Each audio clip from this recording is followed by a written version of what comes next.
Ciri-ciri negara bangsa alam kerajaan Melayu ialah raja.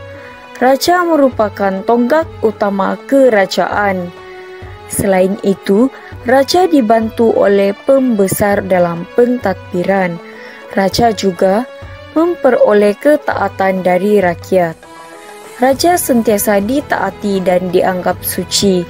Contohnya, Raja Champa dikaitkan dengan Dewa Siva karena dianggap sebagai pemerintah yang suci.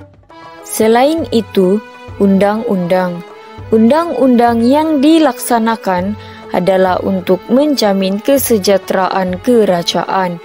Undang-undang ini terpakai di wilayah pengaruh dan menjadi panduan dalam pentadbiran. Contohnya, Kerajaan Majapahit menggunakan Peraturan Kutara Manawa. Ciri-ciri seterusnya ialah wilayah pengaruh.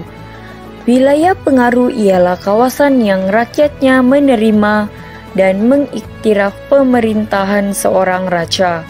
Contohnya, Funan mempunyai wilayah pengaruh dari Sungai Mekong, Teluk Chamran, Selatan Myanmar, dan Segenting Kra. Ciri-ciri berikutnya ialah rakyat. Rakyat merujuk kepada penduduk di sesebuah wilayah yang taat setia kepada raja dan tidak menderhaka. Contohnya, rakyat Sriwijaya menunjukkan kesetiaan mereka dengan mengadakan upacara persetiaan dan meminum air sumpah. Kerajaan. Dalam sesebuah kerajaan, raja merupakan pemerintah tertinggi. Sistem pentadbiran yang diperkukuh dengan sistem pembesar 4 lipatan.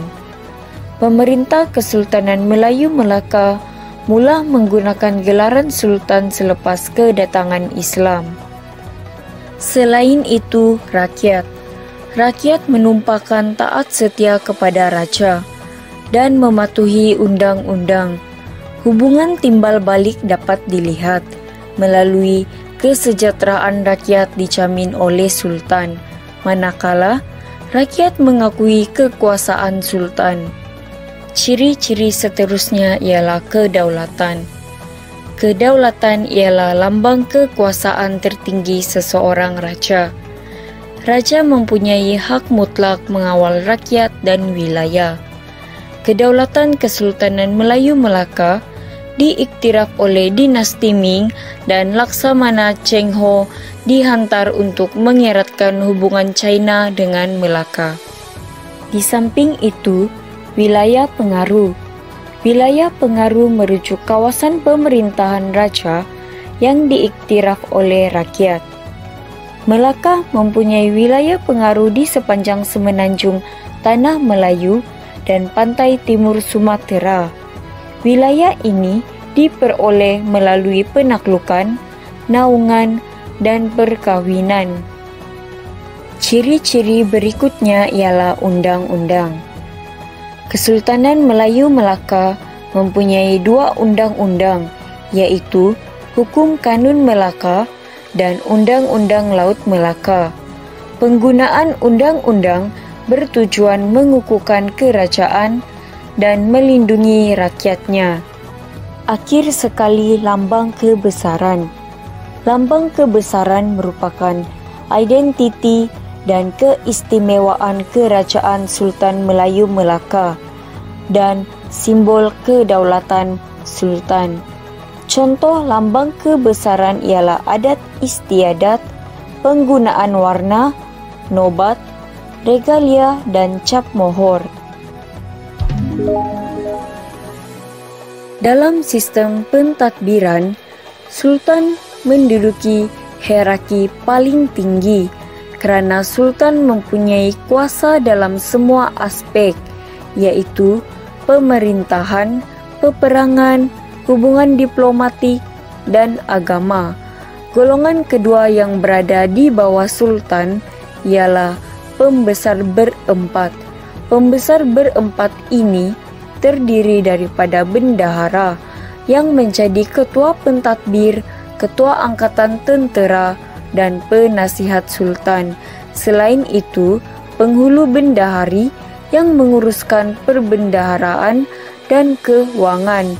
Seterusnya, temenggung yang memastikan keselamatan dan keamanan di kota Melaka. Berikutnya ialah Laksmana yang menjadi Panglima Angkatan Tentera Laut. Hukum Kanun Melaka mempunyai 44 pasal yang membincangkan mengenai jenayah, peranan sultan dan pembesar, kekeluargaan, dan ekonomi. Jenayah. Hukuman setimpal dikenakan kepada penjenayah seperti membunuh, menikam, dan mencuri. Contoh, dalam pasal 5.1, apabila seseorang didapati membunuh orang lain tanpa pengetahuan raja atau pembesar, maka dia akan dihukum bunuh. Dalam pasal 4, hukuman bunuh dikenakan kepada sesiapa yang ingkar arahan dan memalsukan titah sultan.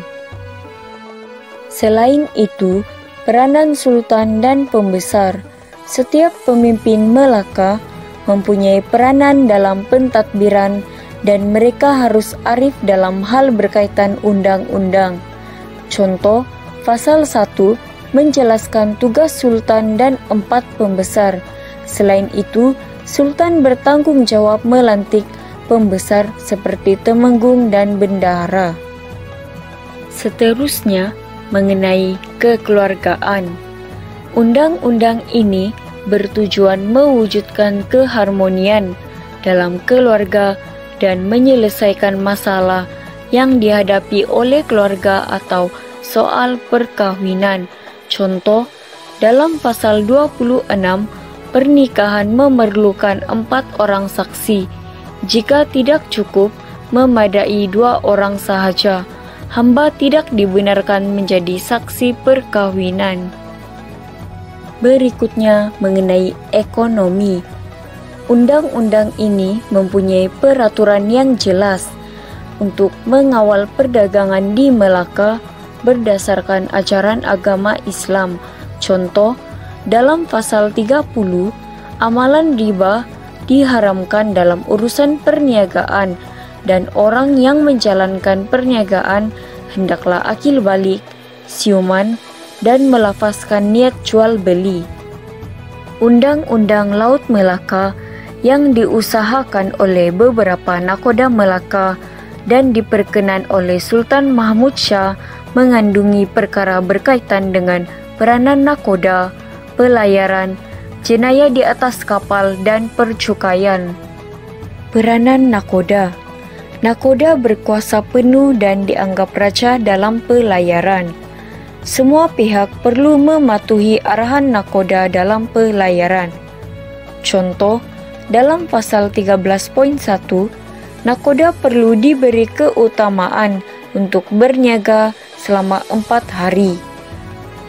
Selain itu, dalam pasal 13.3, sekiranya nakoda hendak singgah ke tempat yang tidak ada dalam senarai persinggahan, nakoda perlu bermesyuarat dengan semua orang di kapal untuk persetujuan.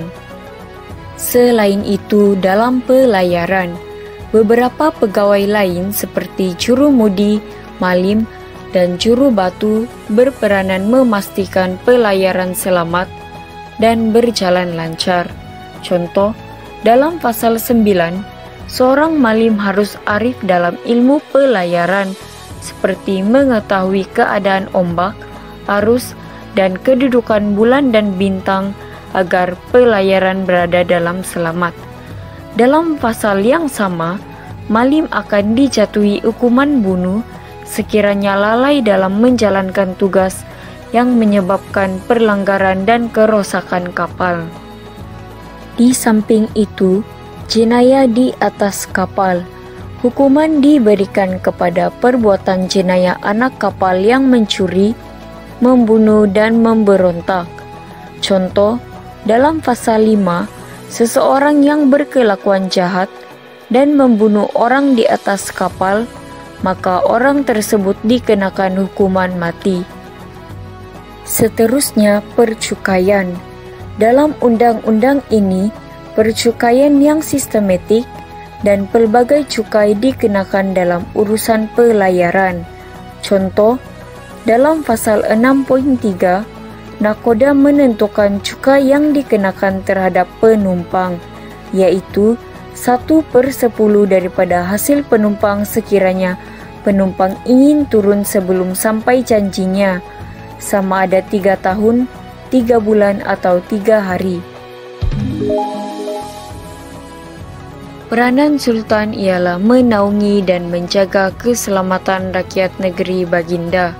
Selain itu, Sultan berperanan mewujudkan perpaduan rakyat. Di samping itu, Sultan bertanggung jawab terhadap kemakmuran serta kestabilan kerajaan. Seterusnya, Sultan bertanggung jawab memperkenalkan undang-undang untuk mengawal rakyat. Peranan pembesar ialah untuk memelihara keamanan dan kebajikan rakyat di kawasan pegangan. Selain itu, pembesar berperanan menjadi perantara antara sultan dengan rakyat. Seterusnya, pembesar berperanan mengutip hasil melalui sistem sera dan membekalkan tenaga tentera melalui sistem kera. Peranan rakyat pula ialah menunjukkan taat setia kepada pemerintah. Selain itu, rakyat haruslah mematuhi segala arahan pemerintah dan tidak menderhaka kerana takut ditimpa tula. Seterusnya, rakyat juga haruslah menjadi tentera. Di samping itu, rakyat haruslah menghadiri majlis umum seperti gotong royong dan menjadi penggayu pendayung kapal perang. Berikutnya, rakyat haruslah menyumbang tenaga kerja melalui sistem kera seperti membina istana dan jalan.